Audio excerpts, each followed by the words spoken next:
in towards the late game as well, it's definitely going to be a little bit harder to deal with.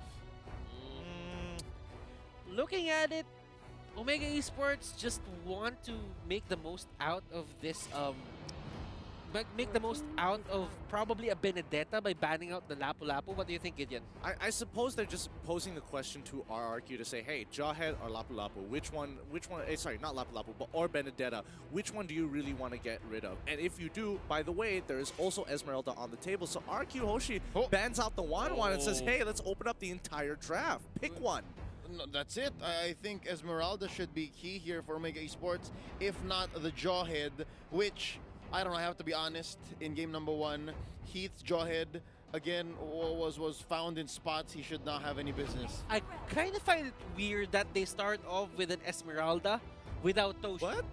Toshi is the one who's actually playing this hero for Omega for the longest time. I trust Kenji and Curtisi. I think it's fine. But stats don't lie, though. From that page. Now, we're just waiting for the last possible, well, this is the last ban for the side of Omega Esports. They're taking their time, trying to not rush things. Probably a Forza would be a nice ban here for their side, and they go for a Dogie. You turn your life into shields and then steal it away, you know? It's rather interesting, but majority of her damage does come from magic. And RQ Hoshi, they're going to finish it off with the Belleric. Oh, this is such an interesting... The first out of the many that is being pulled up from the side of RQ Hoshi is keeping our eyes wide open. RQ Hoshi, clearly they have a different stand on the meta right now. They are playing, they are throwing us off, and right now we're trying to decode whatever it is that they're trying to do in this meta. And Omega Esports, they really have to face this. I hope they figure out something in this game, because if not, they're going to go to the lower bracket. Ladies and gentlemen, game number 2, we head on to the Celestial Palace, and Gideon, Leo, and Contra, take it away. Thanks, Butters. And this game is, I'm hoping it doesn't reach all the way to that 30, but RQ Hoshi wants to start off strong. And when you got a Bruno and when you have a Rafaela, you just can't help but to look to push them out of their own jungle. All right, this is Psycho once more in the roaming role on that Rafaela. And we're trying to decipher slowly what's going on with this lineup. Curtisi juggling these waves, juggling the aggression, and there seems to be a scuffle here in the river for the Litho Wanderer. Not exactly sure who got it, but oh, Heath was just chilling. Oh man, and yep, they just ran past him, forced to flicker away this time around. So not all too shabby after all for attempt from RQ. So honestly, I think Heath was just clenching his butt cheeks, just like, don't notice me, as he slowly walked on out and waddled through river. yeah, like this kind of things don't just go by unnoticed. Most often than not in competitive play. Over on towards the lower side, we do have Kenji versus R7. Oh, first blood. No, but he's going to get returned. Wait, don't tell me you got... Okay, I thought he was executed for a moment there. I was like, no way, the passive would have procced at some point. Would have been amazing. I think that's what he was just hedging on. And right now, look at this. Kenji baiting out R7. Does he know that Hajizi's waiting here? Oh, there you go. Poker trick, clearing the waves, and R7's not having any of it. They go for the crab. I think overall this game is just going to be like a nice and slow pace here, unless RQ wants to ramp it up by adding gasoline to the little fire that they've started so far, especially since both sides haven't really gone too far ahead. And I think even Khalid is just chilling in his lane, thinking, I don't really need to do anything and hold and protect myself. Yeah, and speaking of which, I'm definitely keeping my eyes on Hajizi as well, as he'll be setting to go in for those picks up in towards the mid game itself. I'm not sure what kind of position can he possibly pull up this time, but they're pulling out the turtle. All right, here we go. Starting it up. That's 4 members of RQ Hoshi. Omega Esports going to answer back. Turtle at less than half health. Feathered Air Strike pulled in here by Yelies. Vin going to be the first target. They're not having any of it. Heath does not have Unstoppable Force, but he has Ejector. Vin gets bursted down, taken out by Hajizi. That's going to be a trade, though. Hajizi destroyed by Albert from the back lines. It's free hits from the Bruno. That's going to be 2 for none plus a turtle. 2 for 1 make that. Oh, RRQ Hoshi off to the races. This is a really good start here because, I mean, even though Omega Esports looked like they had the better engage, the counter engage coming in from RRQ Hoshi was kind of nuts, and they were able to hit a large majority, forcing out some big battle spells, and especially the Purifies and Flickers from everybody else. Yeah, and with a lot of all the Survey stuff being burnt out as well, we are already getting a couple of items in. Of course, still pretty much early in the phase. Spot anything interesting, gentlemen? Not just yet. I think it's still relatively similar, but it's going to be a huge fight here as the Feathered Airstrike comes through, but Lemon is in the backside wanting to stop this move from Farsa. Oh. She can't even hit wings by wings. Uneasy is the next to fall. They're diving! Oh my goodness! A triple kill going over to your boy, Albert! 4 for 1, I'll take that any day, plus a good amount of hits on this outer turret energy shield. Nay, make it the whole turret taken down not even 4 minutes in.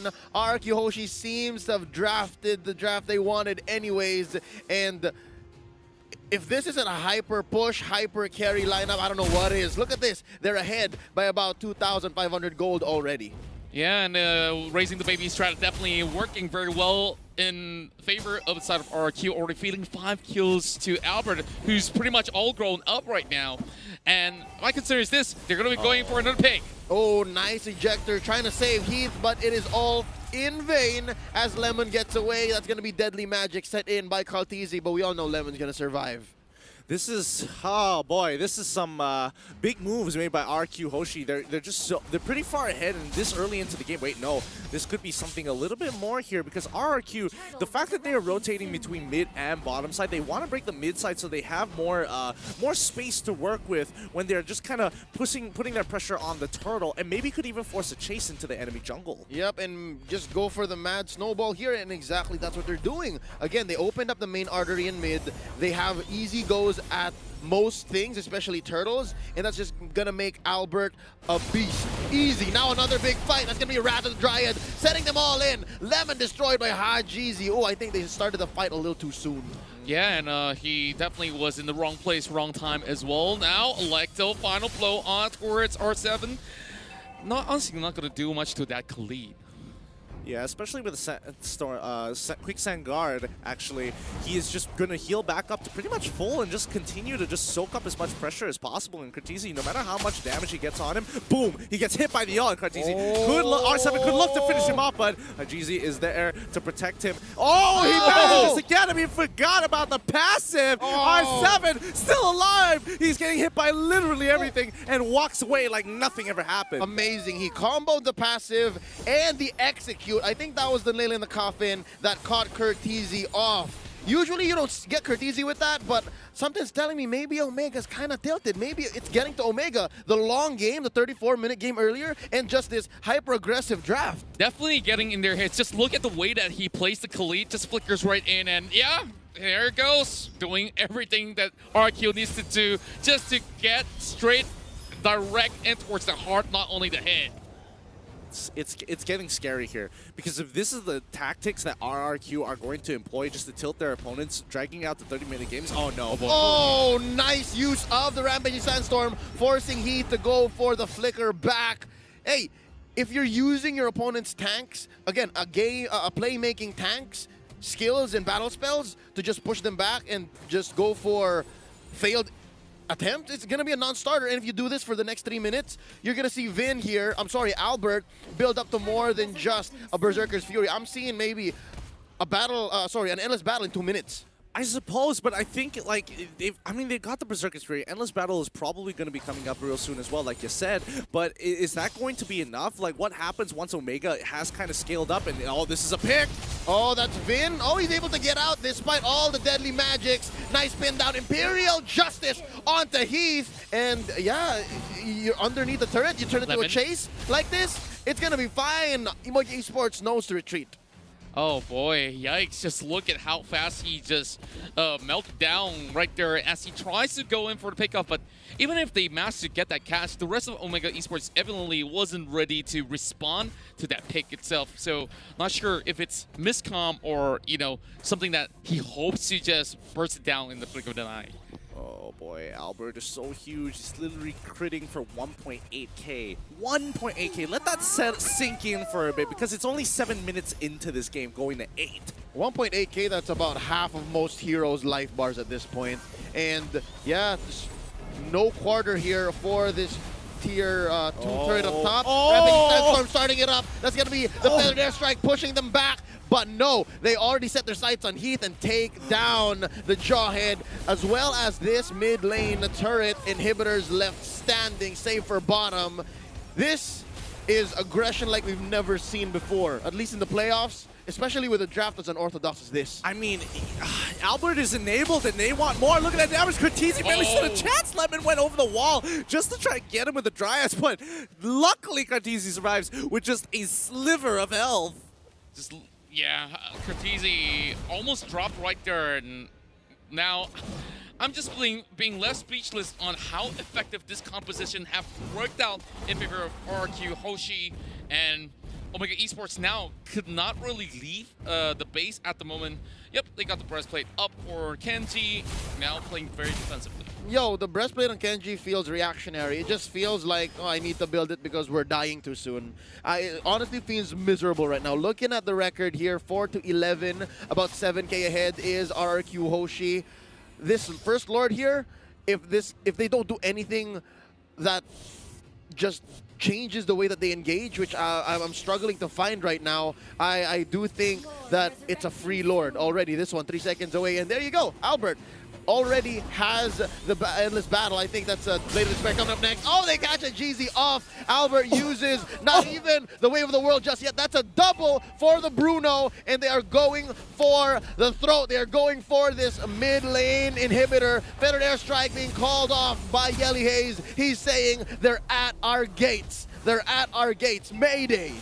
Mayday, mayday, they're already calling the red alert right now as Omega Esports forcing their way out of this one, and RRQ, they're looking to close the game. Oh no, that's it, ladies and gentlemen. 10 minutes in, 4 seconds. RRQ Hoshi shock the world. 2 Filipino teams back-to-back knocked down into the lower bracket. Oh my goodness, that has to be one of the fastest games we have seen thus far at M2. And of course, it has to be with the first place runner-ups from M1 and the absolute chance here, RRQ Hoshi. Yeah, like, you know it's serious business when he takes off his shoes on stage, right? Like, okay, my socks are starting to sweat too much, and I gotta get this game quick off. But the way that they've drafted this is extraordinary.